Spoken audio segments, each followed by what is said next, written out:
اگر کسی انسان سے تمہارا رشتہ ختم ہو جائے تو اس کے حوالے سے اپنی زبان کو حفاظت میں رکھا کرو۔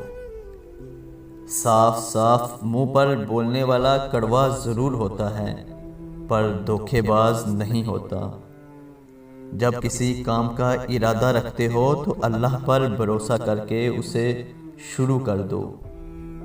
دوسرے لوگوں میں اپنے اندر کی گندگی تلاش کرنے کو شک کہتے ہیں۔ تنہائی ایک بہت بڑی طاقت ہے اور اسے سنبھالنا کمزور لوگوں کا کام نہیں۔ بہت کم لوگ اسے سنبھال پاتے ہیں۔ برے وقت کا ایک فائدہ یہ بھی ہے کہ وہ جاتے جاتے اپنے ساتھ فضول لوگ اور مطلبی رشتے لے جاتا ہے۔ کسی سے صلح کرنی ہو تو پرانی باتیں کبھی نہ دہرانا ورنہ صلح نہیں جنگ ہوگی۔